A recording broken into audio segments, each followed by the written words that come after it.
Je pense que le lieu où je me sens le mieux, c'est sur scène. Ouais. Je sais pas pourquoi. Je m'étais testée au stand-up il y a pas très longtemps aussi, mais ouais, j'aime la scène, j'aime faire passer des messages, de manière générale. Mmh. Aujourd'hui, j'ai des enfants, j'ai pas hâte, qu'ils aient accès, aux réseaux sociaux.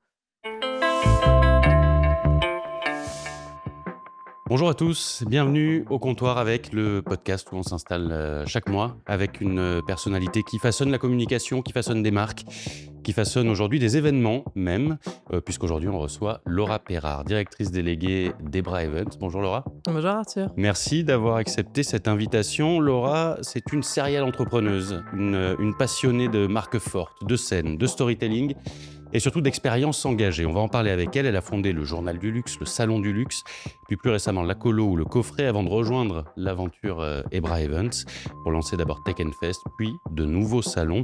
Installez-vous. Aujourd'hui, on parle événementiel, on parle communication bien sûr, avec Laura Perrard.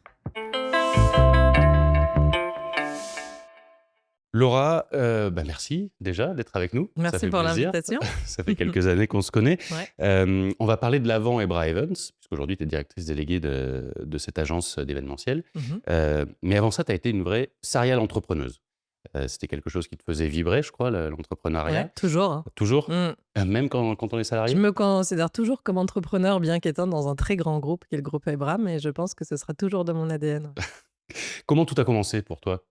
Moi, ça a commencé à l'époque, j'étais étudiante, j'ai découvert les startup week-ends, et en effet, j'ai lancé, ma première entreprise, c'est rigolo, c'était une agence événementielle, une petite agence événementielle à Lyon et on organisait, des événements, pour les femmes, avec une marque média à côté qui était un blog, à l'époque et ensuite, j'ai vu cette opportunité de créer le Journal du Luxe avec, mon ancien associé, Alexandre Ledanf et donc du coup, on a vu ce créneau, on l'a pris, on avait une ligne éditoriale qui était très forte autour du digital et du lien avec, le luxe, tous secteurs confondus et puis Mmh. petit à petit, naturellement, moi j'ai une dimension communauté, animation de communauté, très forte et pour moi, c'est essentiel dans le déploiement, stratégique, des marques et donc sont nés les événements mensuels du Journal du Luxe, le Salon du Luxe Paris ensuite, Mmh. qui était la rencontre, annuelle, de cet écosystème professionnel, et ainsi de suite.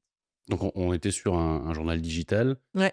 et il a fallu apporter de l'événementiel, du physique en plus? Du Bah, vrai? on était exactement sur un ouais, c'est ça, un pure player. Le Journal du Luxe aujourd'hui continue d'exister, hein, à ses rênes, Éric Brienne, qui a repris, du coup la direction générale et la rédaction en chef, du journal, que je continue à suivre avec grand plaisir. C'était un pure player, mais comme tout pure player, comme tout média, se pose la question de, finalement un média qui doit devenir, marque, en tout cas Mmh. avoir cette force-là et de la même manière, je dis toujours aux marques qu'aujourd'hui, elles doivent se construire comme des marques médias et donc d'animer leur communauté, pour créer un sentiment d'appartenance et ainsi de suite et donc dans cette logique, moi, j'ai tout de suite vu l'opportunité, de, en effet, créer des événements en parallèle des contenus, du coup, qui étaient proposés sur, le média en question et on réunissait la communauté tous les mois sur des sujets bien spécifiques, sur une demi-journée. Alors c'était pas forcément les mêmes personnes puisque c'était 150 personnes à chaque fois et que la communauté du Journal du Luxe est bien plus importante. Mais ça a permis de créer du lien, créer de la confiance, créer de l'engagement. Cet engagement, on le voit ensuite sur les réseaux sociaux. Alors nous, c'était LinkedIn, notre plateforme de prédilection. Mais oui, pour moi, tout ça, c'est un cercle vertueux et j'ai du mal à concevoir une stratégie sans, l'ensemble de ces actions, quoi. Donc déjà, tu parlais d'un goût pour les communautés, une envie de former des communautés, de Mmh. les fédérer, et un goût pour l'événementiel aussi, un goût pour la scène. Ouais, Ta photo de profil LinkedIn, c'est toi sur scène. ouais. Tu es un peu une MC? J'ai en effet eu ce rôle aussi pendant quelques années, de faire de la rédaction en chef, d'événements et maîtresse de cérémonie.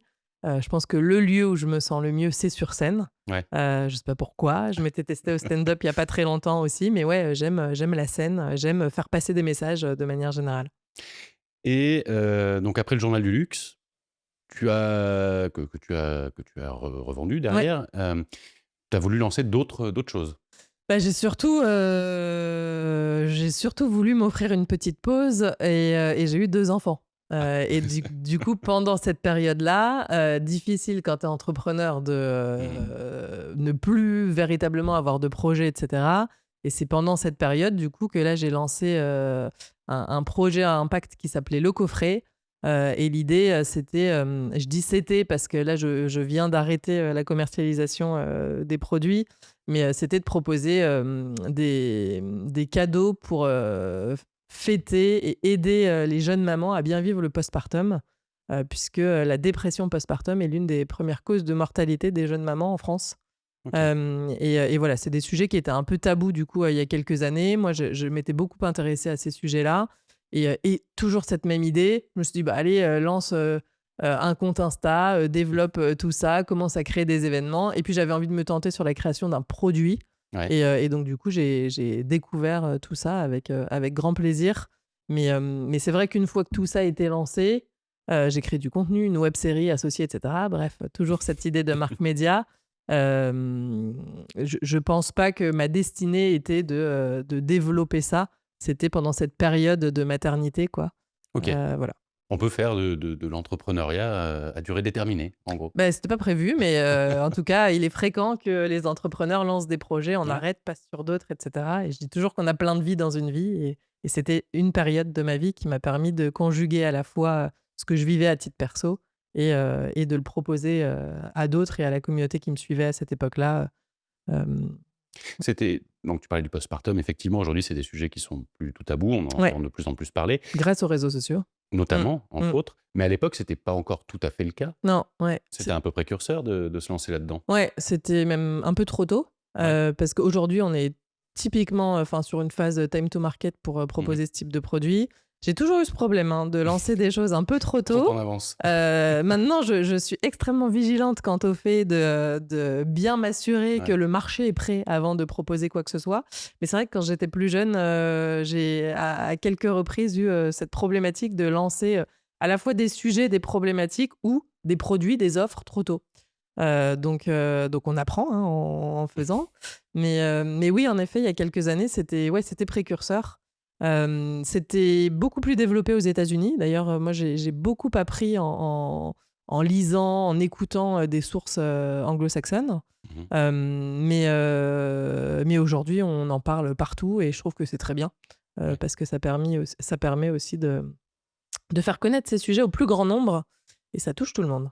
OK. C'est important d'oser se lancer, en quelque sorte, quel que Ouais. soit après le même si on est un peu en avance ou on sait jamais ce qui peut se passer. Ouais, après je pense que faut quand même faire gaffe à bien vérifier, les opportunités marché et la capacité du marché à entendre, la proposition de valeur au moment où Ouais. on se lance. Sinon on perd du temps, de l'énergie, de l'argent. OK. Ouais, c'est des risques. Il y a des risques Eh oui, toujours. dans Mmh. l'entrepreneuriat. Comment on fait justement face à ces risques pour essayer de les maîtriser, pour essayer de pas faire un saut dans le vide et de tout perdre?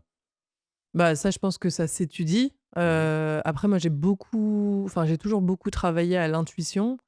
J'ai toujours, challengé mes idées, mes visions très vite, en les confrontant à des gens. Donc je pense qu'il faut parler, il faut aller rencontrer, les personnes spécialisées sur tel ou tel secteur et rapidement se faire, une idée pour, valider ou non, son intuition.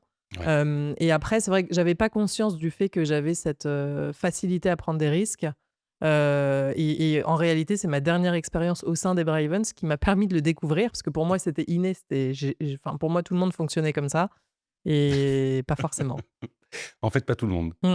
Co comment ça se fait que c'est ta dernière expérience qui t'a permis de voir ça? Ben moi, j'ai toujours été entrepreneur. Donc du Ouais. coup, je me suis jamais, ni comparée, ni été dans des situations où je devais travailler avec des personnes qui avaient pas forcément le même fonctionnement. Finalement, quand on est entrepreneur, qu'on crée sa boîte, qu'on développe son entreprise, c'est relativement facile dans le sens où on part d'une feuille blanche, on choisit chaque personne avec qui on travaille, donc on choisit des fits aussi, des complémentarités, ce qui est pas toujours le cas quand on arrive dans une entreprise, qui a, une histoire, un savoir-faire, des équipes et une organisation qui est pas Ouais. celle que tu as construit toi-même, quoi. Alors, justement, on entend beaucoup d'histoires de salariés qui montent leur boîte, donc le cheminement, du salariat vers l'entrepreneuriat. Toi, c'est l'inverse. Aujourd'hui, tu es chez Brivens. Ouais. Hem, Pourquoi tu as fait ce choix? Et c'est la sécurité? C'est la Alors, excellente question. Déjà, je pense que j'ai rejoint, Ravens et que j'y suis toujours, et ça va faire bientôt 3 ans parce que c'est une équipe d'entrepreneurs. Ouais. Anthony Schumer, qui est le directeur général, et lui-même entrepreneur. Donc, on parle la même langue, on se comprend. Et donc, du coup, ça permet de partager aussi une vision. Et il y a une grosse croissance externe au sein des Bravens. Et de la même manière, du coup, d'autres entrepreneurs ont rejoint cette équipe. Et Mmh. donc, aujourd'hui, il y a une gouvernance qui est principalement composée d'entrepreneurs et de personnes qui ont ces profils-là, qui sont dans l'action, qui sont dans la construction, etc. Et voilà, je pense que si ça n'avait pas été le cas, ou si j'avais été dans une autre entreprise, ça n'aurait pas forcément duré aussi longtemps. Après, pourquoi avoir choisi le salariat alors que j'avais toujours été entrepreneur? Déjà, je pense que pour être totalement honnête, je pense que c'était une petite partie de challenge aussi, parce que tout le monde m'avait toujours dit: «Laura, tu pourras pas être salariée». Quand on me dit: «Tu pourras pas faire ceci ou pourras pas faire cela», en Toi, tu le général, fais. ça me chatouille un peu, et j'avais toujours dit: «Je suis pas d'accord, je pense que ça pourrait marcher, quoi». Et en fait, en réalité, ce qui s'est passé, c'est que, après, bon bref, j'étais repartie à Paris, j'étais redescendue, sur la région lyonnaise, puisque je suis devenue lyonnaise de cœur.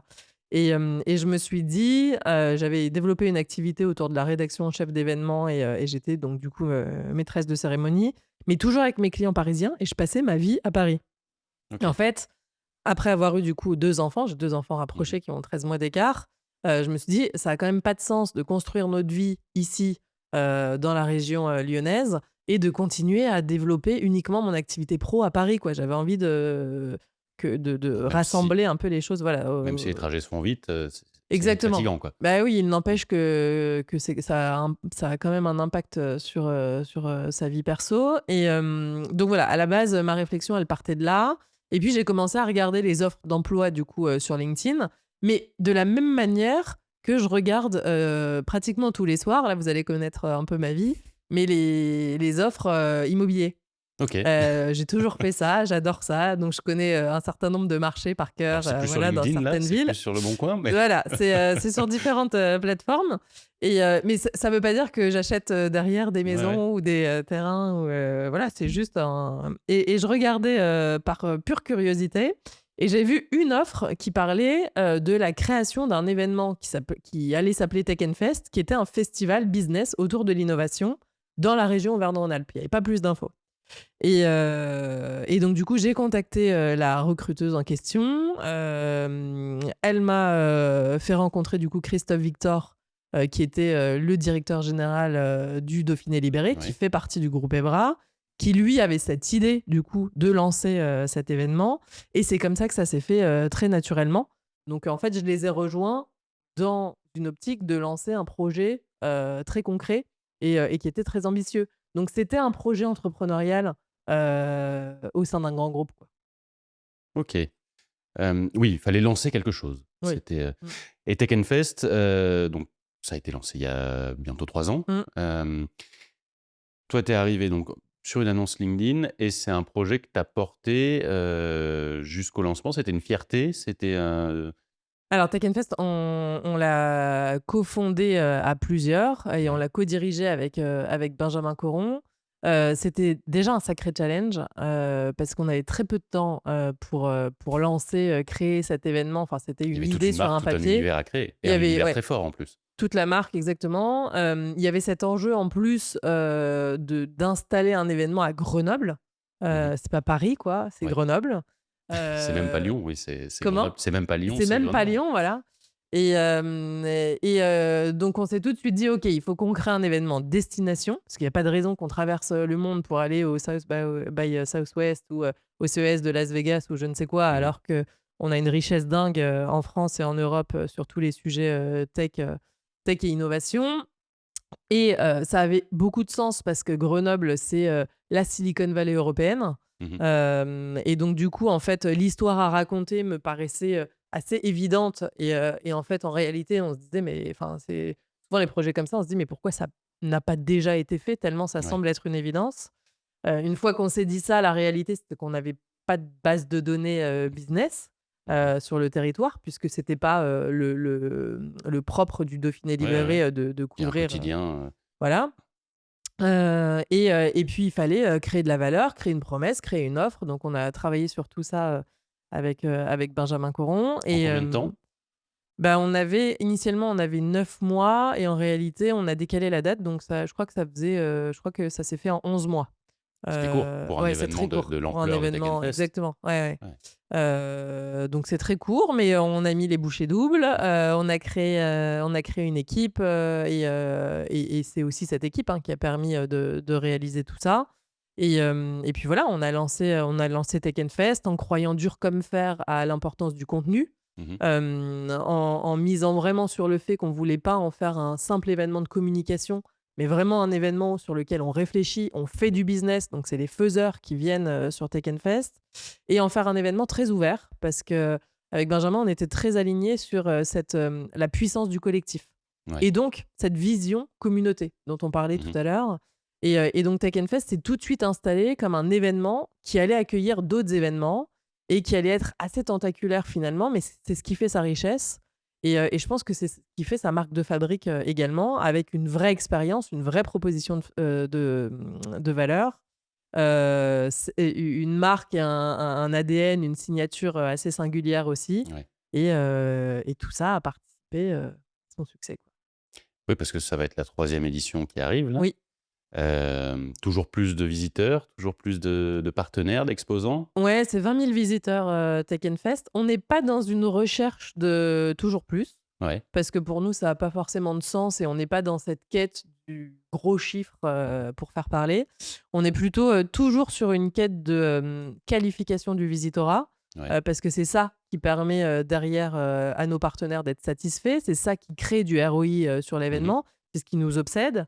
Donc on n'est pas dans cette recherche à ouais, toujours plus. On n'a pas besoin d'être les premiers de ceci, de cela.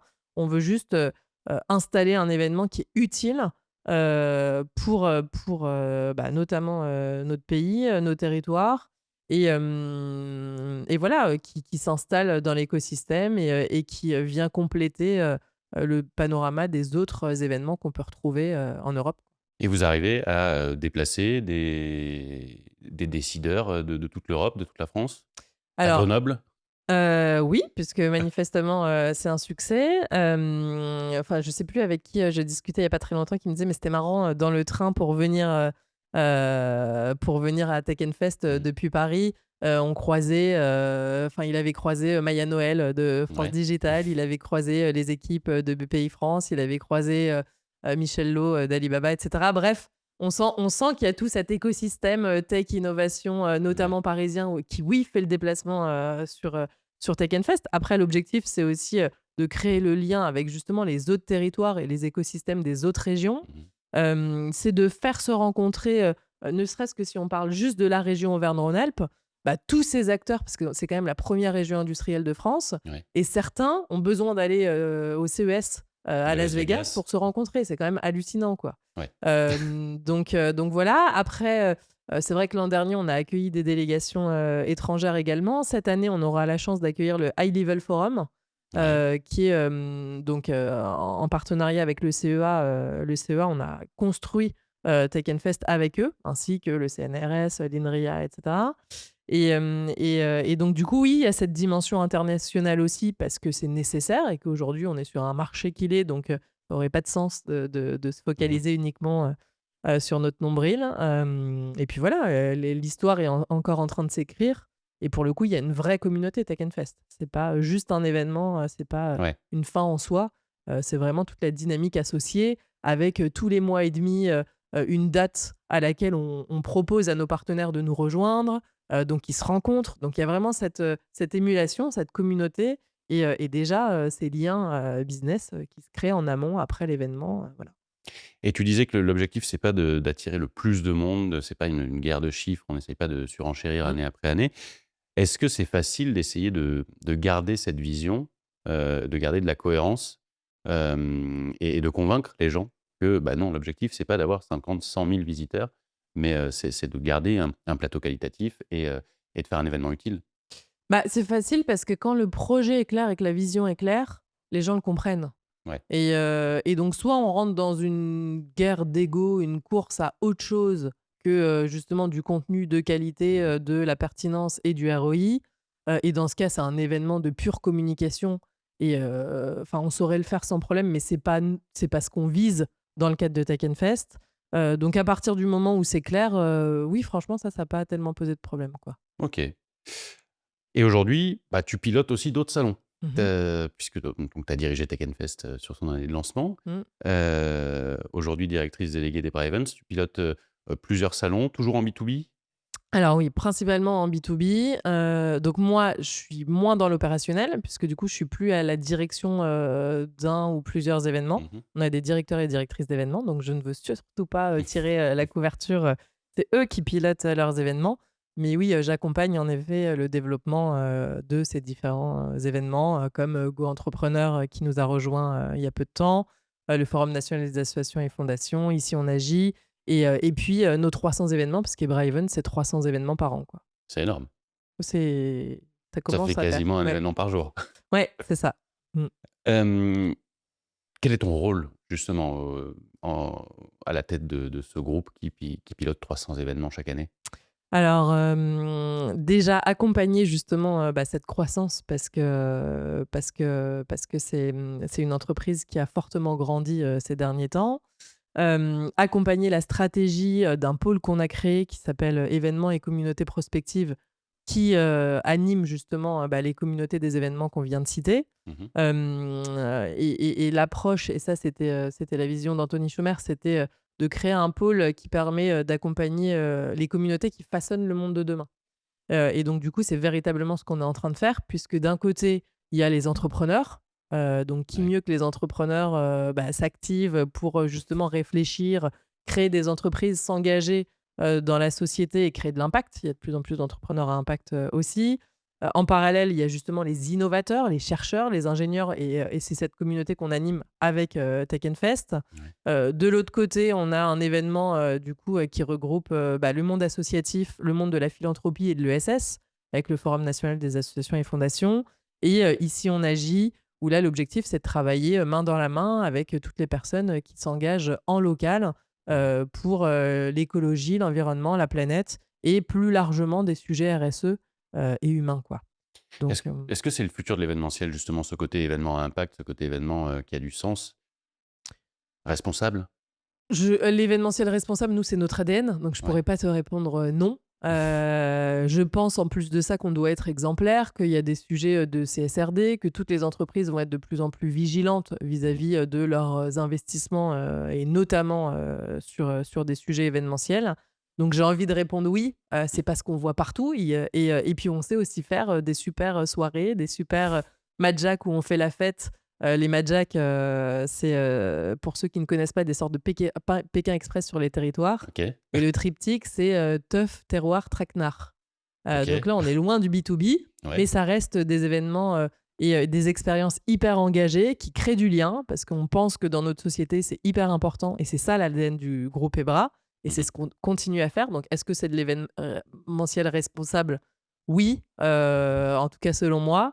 Mais responsable ne veut pas dire, morose, bien au contraire, quoi. OK. Oui, on peut faire du responsable fun, on peut faire du Carrément, responsable, ouais. carrément. Et tous les événements, les marques que tu as lancées, que tu as pilotées, il y a toujours aussi une identité très forte, une identité visuelle, une identité, ça joue aussi dans la fédération de la communauté d'avoir ça? Bah, je pense, Ouais. et je le défends toujours, dur comme fer. Je pense que moi, ça me permet aussi d'exprimer mon côté, artiste, jamais assumé. Mais, oui, je pense clairement que ça y participe, et puis, c'est comme toutes les belles marques. On a envie de s'associer, on a envie d'appartenir à des choses qui sont belles, à la fois sur le fond et sur la forme. Donc, pour moi, c'est non négociable, quoi. Et on revient aussi du coup à, bah, ton goût de départ de la communauté. Comment on communique autour des événements pour les promouvoir, en ayant cet esprit de fédération de communauté? C'est là qu'est la difficulté? Ouais, ça, c'est des stratégies qui s'écrivent, hein, donc je peux pas te donner de recette ou de Miracle, formule non? absolue, parce qu'on doit vraiment le définir en fonction de chaque événement, en fonction des enjeux. Après, forcément, il y a cette notion de storytelling. Quelle Ouais. histoire on raconte? Quelles promesses, on fait? Mais surtout, comment on la tient, cette promesse? Parce que sinon, on est vite perçu, comme, des communicants bullshit et c'est pas l'idée. Donc du coup, c'est vraiment une stratégie qui s'inscrit sur, le temps long. Après moi, j'ai toujours, été une, fervente défenseuse de la transparence, du fait, de partager les coulisses, de ce qu'on crée et ça, à mon sens, ça embarque aussi plus facilement des communautés. Plutôt que de dire: «Ça y est, on arrive, on est les meilleurs, on va tout casser». Bah, faire preuve Ouais. aussi d'humilité et puis montrer, ça intéresse toujours, Mmh. tout le monde en fait, de pouvoir avoir accès à ce qui d'habitude ne se voit pas. En tout cas, moi, c'est des choses que souvent je mets en place, sur ce que je déploie et je développe et puis après, c'est créer, avant tout du contenu, qui intéresse, les personnes, à qui on s'adresse et Ouais. donc pour ça Identifier sa cible et savoir lui exactement parler. et pour ça, c'est un travail, simple mais que peu font, qui est, d'essayer de se mettre dans leurs chaussures, de comprendre leurs enjeux, de, s'intéresser véritablement à eux, d'être, ce qu'on appelle, consumer, centric Mmh. et une fois qu'on a compris qui ils sont, quels sont leurs enjeux et cetera, on crée le contenu qu'on propose sur les événements et puis on crée le contenu qui va, les intéresser, tout au long de l'année, quoi. OK, et surtout on évite d'avoir une com, lisse et un peu aseptisée, quoi. Ah, si Il f possible, oui. Ouais, bah, Ouais, ça rejoint ce que tu disais. exactement, Montrer ouais, les coulisses, c'est c'est c'est ça. c'est pas donné à tout le monde. Il y a plein Ouais, plein faut d'événements qui accepter ouais, aussi de, bah, voilà, ouais, de se livrer un peu. Moi, pour moi, c'est aussi faire preuve en quelque sorte d'une certaine générosité mmh et je dis toujours que quand on donne, on reçoit. ouais. Donc c'est un peu la même idée, dans la communication et sur ce qu'on peut faire notamment sur les réseaux sociaux, si c'est ce dont on parle, quoi. Oui, les réseaux sociaux qui ont aussi l'avantage de pouvoir tester les choses. Ouais, exactement. Ah ça, on le fait beaucoup, hein. Ouais, Des fois, on se dit: «Eh, si on testait ça, ah bah, ça marche pas». Bah, c'est OK, on l'a testé et on trouve, d'autres formules qui fonctionnent bien, et c'est génial de pouvoir le faire. ouais. C'est aussi l'agilité que proposent, bah, ces plateformes, quoi. Oui, on a le retour tout de suite. Mmh, On sait si ça marche ou si ça marche pas. mmh. Et aujourd'hui, dans ta façon de travailler sur les événements, est-ce que tes années d'entrepreneur te servent toujours? Qu'est-ce que tu retiens? Qu'est-ce que tu réutilises de tes années d'entrepreneuriat? Bah, je pense que quand tu es entrepreneur, tu te dois de goûter à tout. Moi, j'ai toujours dit: «Je suis experte de rien, mais je comprends beaucoup de choses». Et donc du coup, ça, je pense que ça me sert au quotidien, que ce OK. soit sur des sujets, juridiques, commerciaux, stratégiques, voilà. Moi, j'ai changé de poste à plusieurs reprises, au sein des Bravens et on m'a fait confiance. Je pense que j'ai toujours fonctionné de la même manière, même si j'avais une mission qui était très claire. Mmh. Je peux pas m'empêcher d'avoir une vision 360 parce que je fonctionne comme ça. Donc oui, clairement, c'est pour ça que je te disais tout à l'heure, j'ai toujours la sensation d'être entrepreneur, même si je suis, dans un grand groupe aujourd'hui, quoi. Ouais. C'est pas faire autrement. OK, et Mmh. c'est aussi les journées à rallonge? C'est aussi quelques Ah, points, c'est aussi les journées à rallonge. Alors ça, quand en plus, tu rajoutes la brique événementielle, ce que ouais. les joies de l'événementiel, c'est, je pense que c'est l'un des seuls métiers, bon, il y en a d'autres évidemment dans la santé et ainsi de suite, où tu as vraiment des échéances. Mmh. Quand on a une date d'événement, si l'événement il est dans Oui. 3 mois, il doit se tenir dans 3 mois, quoi, coûte que Oui, il va coûte. pas bouger d'une semaine, parce Ouais qu'on n'est pas et prêt. donc du coup, on n'a jamais la possibilité de décaler quoi que ce soit. On est Ouais, tenu, et c'est un métier qui est extrêmement exigeant. C'est un métier qui provoque beaucoup d'émotions. Ça va, du stress, parce que faut que tout soit prévu, dans, les moindres détails, des gestions de flux, de ouais. l'acquisition, des sujets de communication et cetera. Jamais rien ne se passe comme c'est prévu. Non, mais ça fait partie des joies. Alors parfois si, parce que c'est Ouais, aussi, mais c'est aussi en fait, à force, enfin c'est notre métier. Donc on sait qu'on ouais. a toujours un plan A, B, C et qu'au final ça va bien se passer Mmh mh. parce que c'est notre savoir-faire. Mais oui, il y a du stress, mais il y a beaucoup d'excitation aussi, de l'enchantement une fois qu'on est, sur les événements et c'est vrai que cette adrénaline-là, alors oui, parfois c'est des journées qui sont longues, parfois, on est obligé de retravailler un peu le week-end, des choses comme ça. C'est pas du tout des choses que je souhaite promouvoir. Ouais. Néanmoins, c'est la réalité de nos métiers et souvent on voit les paillettes, parce que quand on participe à un événement, moi j'entends beaucoup de gens qui me disent: «J'adorerais travailler dans l'événementiel» Oui. et je confirme que c'est un métier exceptionnel et quand on y a goûté, c'est difficile de retrouver cette adrénaline ailleurs. Mmh mh. Il n'empêche que c'est extrêmement exigeant, quoi. OK, et tu arrives à gérer ton énergie, pour en garder, pour, ta vie perso, ta vie de famille? Alors écoute, je dis toujours que l'équilibre, enfin le propre de l'équilibre, c'est qu'on le perd, continuellement Ouais. et donc du coup, bah, non, parfois, je le perds et puis l'enjeu, c'est d'aller essayer de retrouver le bon fonctionnement, la bonne organisation pour le retrouver et puis ça fonctionne un temps, puis je le repère de nouveau, C'est mais jamais la même recette. non. Enfin, Mmh. pour le moment, j'ai pas trouvé, mais si tu l'as, je Ah veux non, bien. non, je l'ai pas non plus. Aujourd'hui, tu referais tout pareil ou pas? Est-ce que je referais tout pareil? Je pense. J'ai pas tellement de regrets donc je pense Ouais? que enfin sur, ouais, tout permet d'apprendre donc je me suis jamais posé la question mais ouais, probablement. OK. Tu as traversé 10 ans de marketing, de communication, tu as travaillé dedans. Aujourd'hui, comment tu vois les réseaux sociaux?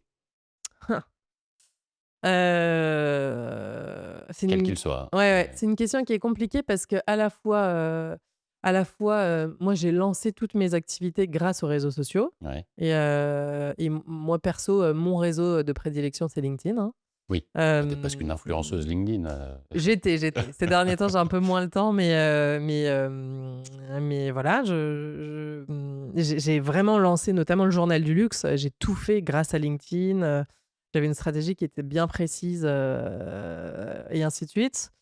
Et en même temps, quand je vois aujourd'hui tout ce qui se passe et l'impact que ça a dans notre société et cetera, j'ai envie quand même, d'être, de moins en moins dépendante, de ces réseaux.